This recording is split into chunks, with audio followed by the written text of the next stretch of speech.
Apocalipse capítulo 6, versículo 1. Havendo aberto um dos selos.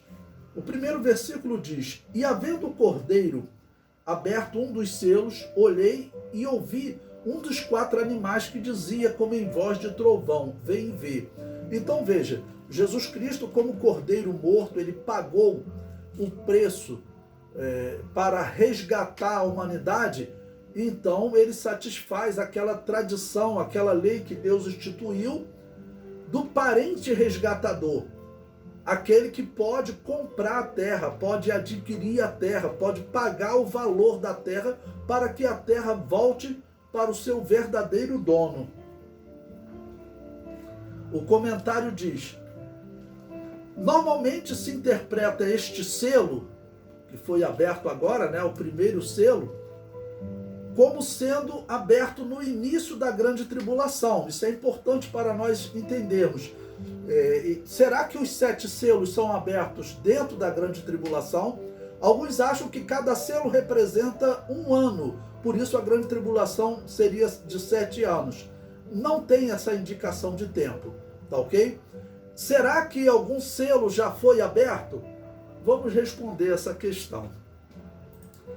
A interpretação do momento que o selo é aberto influenciará na interpretação do cavaleiro sobre o cavalo branco.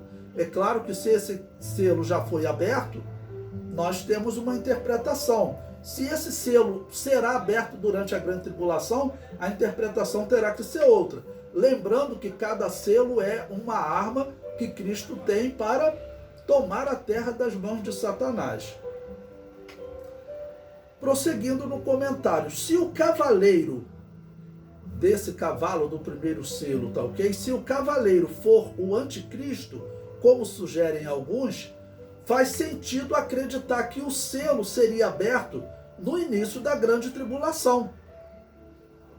Claro, porque o anticristo, ele se manifesta no início da grande tribulação. Então, alguns defendem que esse selo, quando é aberto, sai um primeiro animal, um primeiro cavalo, e o que está sentado sobre ele é o anticristo. Eu comento. No entanto, acreditar que o cavaleiro seja o anticristo contradiz o propósito do livro selado.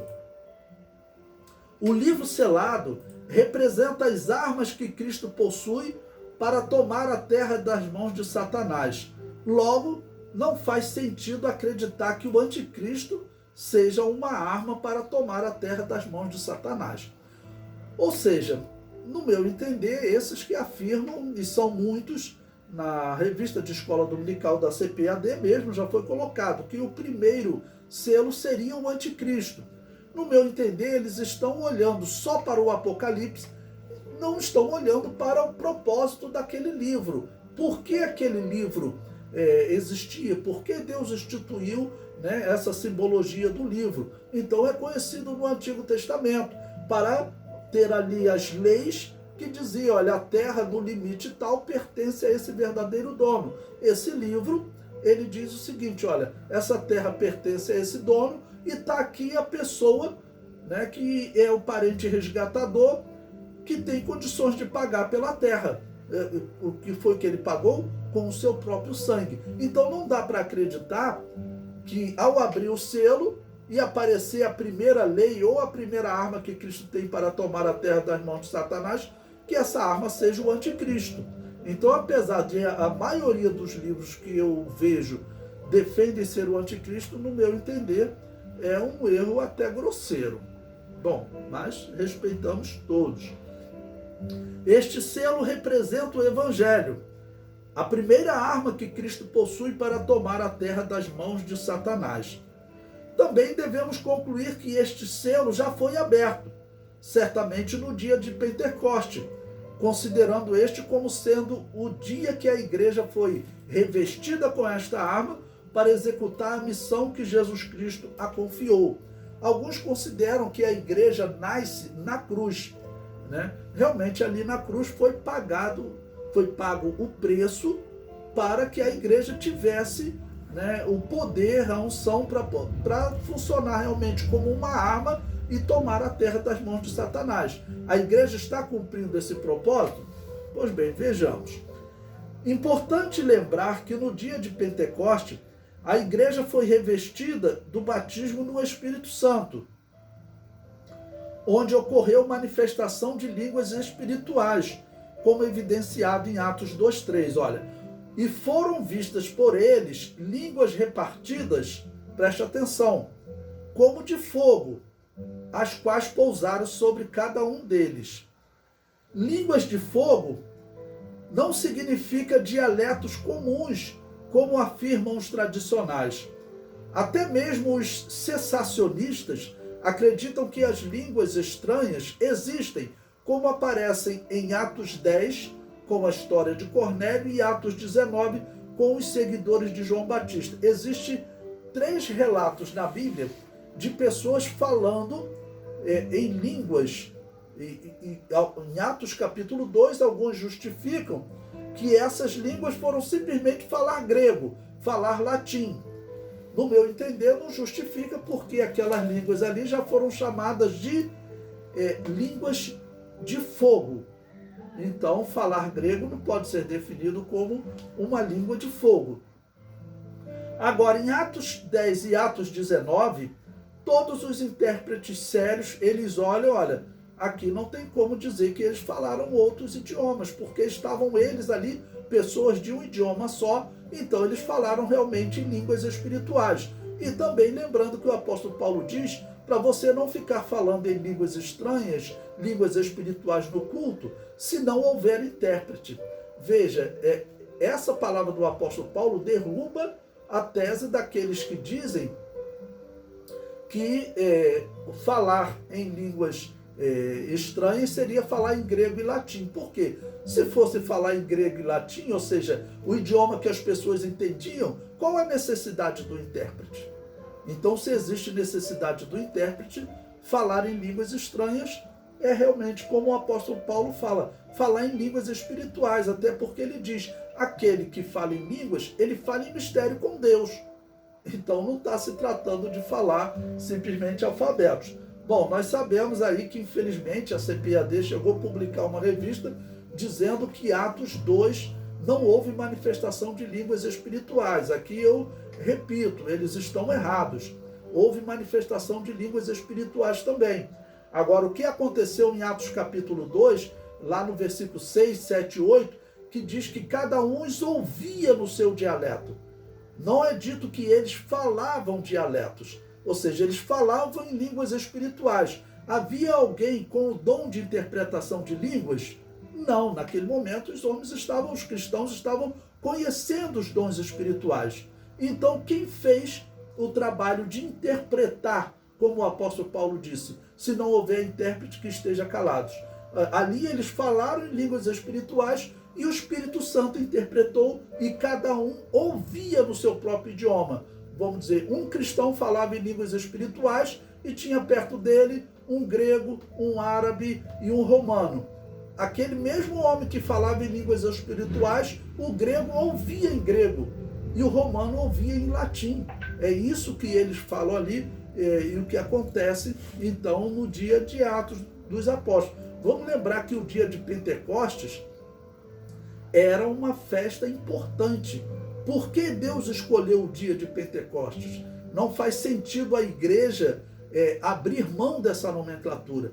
Deus escolheu aquele momento para a igreja colher, para a igreja nascer, porque o dia do Pentecoste era o dia da cega. O que era a cega? Era o momento de passar a foice. E depois vinham recolhendo o trigo, tudo que eles já cortaram. Então o dia do Pentecoste era o momento da cega. Ou seja, a colheita começou. Esse é o simbolismo do dia do Pentecoste.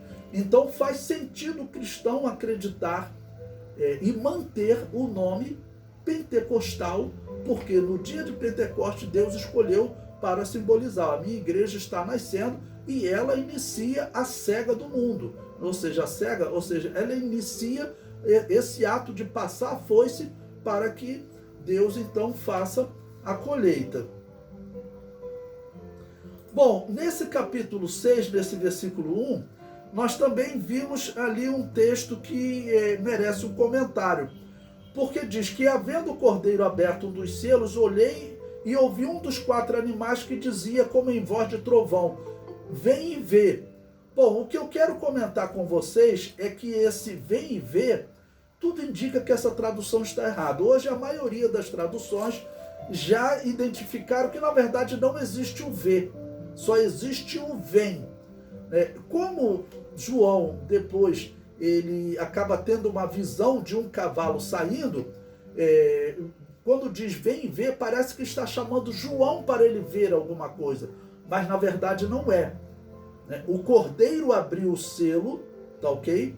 E um dos 4 animais, ou seja, um dos 4 querubins, chama um cavaleiro, ou seja, ele chama uma arma. Qual a primeira arma que ele chamou? O evangelho. Então, quando o cordeiro abriu o selo, os querubins, eles, funcionando como juízes, já que chegou aquele que tem o livro dizendo quem é o verdadeiro dono da terra e eu sou o parente resgatador, então os querubins funcionam como juízes, que eram os sacerdotes que se assentavam e julgavam as questões. Olha, ele é o verdadeiro dono da terra, nós já calculamos aqui o valor, faltam um exemplo, 10 anos para o jubileu, então você tem que entregar a terra, porque ele tem já aqui o valor para pagar o valor que realmente vale essa terra. Esse era o significado. Então faz sentido você acreditar que a ordem vem, ela parte do querubim para o cavaleiro, que nesse primeiro cavaleiro, como eu disse,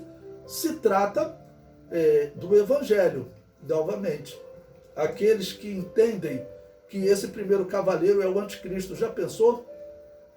Um querubim estaria chamando o anticristo para agir na terra. É uma interpretação, no meu entender, completamente fora de sentido. O comentário do material didático diz: normalmente se interpreta este selo como sendo aberto no início da grande tribulação. A interpretação do momento... Não, desculpa, essa parte aqui eu já li. Vamos agora para o número 6.1.2. Vamos falar sobre esse vem. A versão corrigida da Bíblia traduz esse versículo com um erro. Apesar de alguns pergaminhos trazerem o texto vem e vê, os pergaminhos que trazem apenas o vem são considerados mais confiáveis. Ou seja, em termos de pergaminho, aqueles pergaminhos que trazem escrito apenas vem, que seria uma ordem de um querubim para o primeiro cavaleiro, eles são considerados normalmente mais confiáveis. Todas as demais traduções, eu cito aqui 4 traduções bem usadas, né? A Bíblia de Jerusalém, a versão revisada da imprensa bíblica brasileira, a versão atualizada da imprensa bíblica brasileira e a King James traduzem apenas como vem. Elas fazem uso desse pergaminho que diz apenas vem, deixando claro que é uma ordem do querubim para o cavaleiro. Eu comento, quando se escreve vem e vê, parece que João está sendo chamado para ver algo. Quando se escreve vem, parece que o primeiro querubim chama algum cavaleiro e o coroou. Então esse querubim, ele chama esse primeiro cavaleiro, vem, e ele coloca uma coroa na cabeça desse cavaleiro, tá bom? E lhe dá uma espada, e ele sai vitorioso para vencer. Faz mais sentido com o propósito dos selos você pensar no evangelho. O querubim chama o evangelho e coroa o evangelho, né? E diz que ele sai vitorioso para vencer. Isso não se encaixa com o anticristo. Prossegue o comentário. Outra evidência de traduzir apenas como vem está no fato dele desaparecer após o 5º selo. Ou seja, o vem só aparece nos 4 primeiros selos, que são cavaleiros. Então vem na verdade um chamado do cavaleiro e não um chamado, vamos dizer, para João ter uma visão. Prossegue. Apenas os selos que fazem referência aos cavaleiros contêm o vem. Por fim, o vem faz muito mais sentido na revelação do que o vem ver, né? Ou seja, não faz muito sentido João ser chamado para ver, né?